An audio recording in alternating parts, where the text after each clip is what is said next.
Thank you so much. It's so lovely to be here in this beautiful space. And I was standing backstage and I was just thinking about how all of these conversations really involve how we as writers and artists are processing our trauma.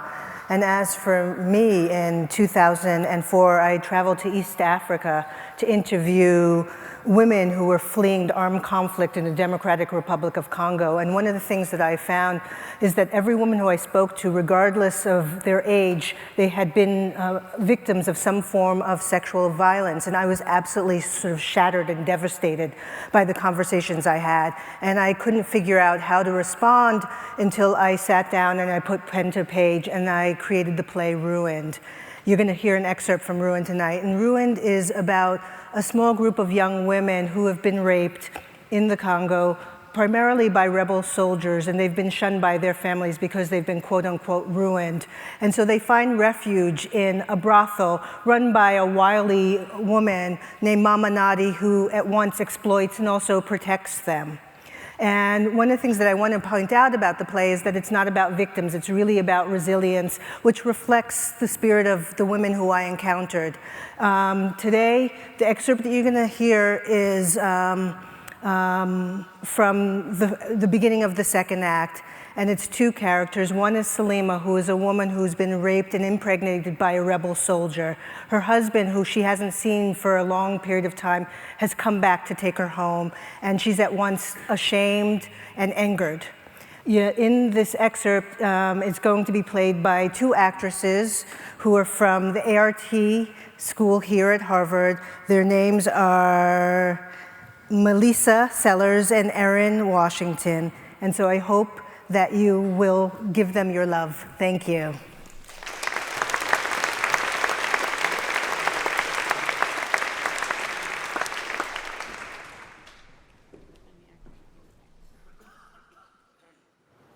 If you don't want to see him, then at least go talk to him. He's been sitting outside in the rain for 2 days and he's not going to leave. Let him sit. Go talk to him. Maybe you'll feel differently. He doesn't know I'm pregnant, and when he sees me, he'll hate me all over again. You don't know that. Look, he came all this way. Stupid man, why did he have to come? All you ever talk about is wanting to get away from here. Go with him, Salima. Get the hell out of here and go! He called me a filthy dog and said I tempted them. Why else would it happen?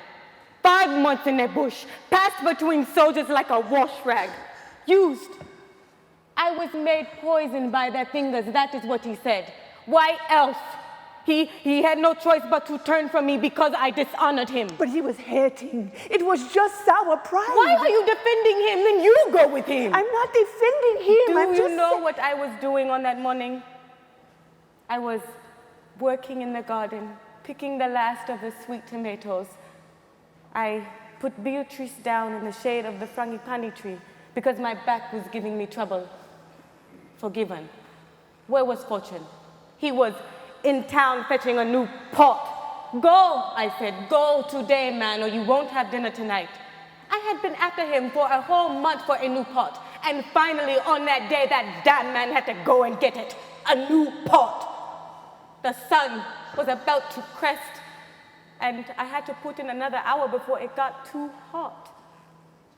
It was a clear and open sky. This splendid bird, a peacock, had come into the garden to taunt me and was showing off its feathers. I stooped down and called to the bird.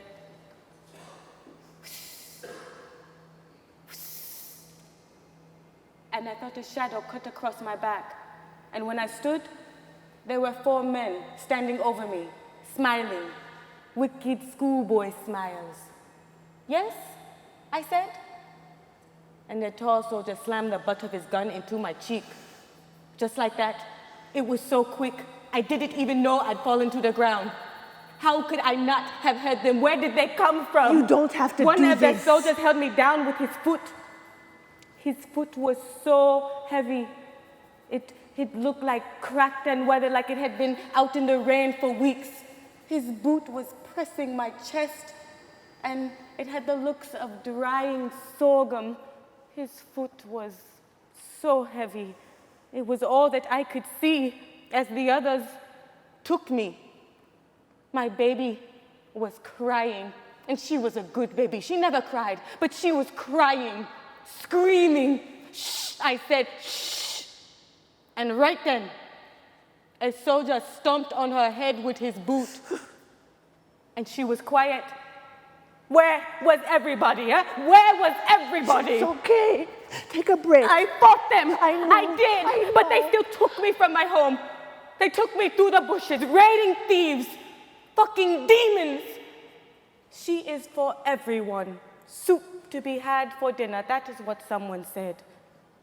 They tied me to a tree by my foot, and the men came whenever they wanted soup. I make fires. I cook food. I listen to their stupid songs. I clean their clothes. I wash their blood. And they came whenever they wanted me. They tore me to pieces until I was raw. 5 months chained like a goat. And I don't know. I didn't know what to do. I just laid there. How could they do this to me? How can men be this way? It was such a clear and open sky.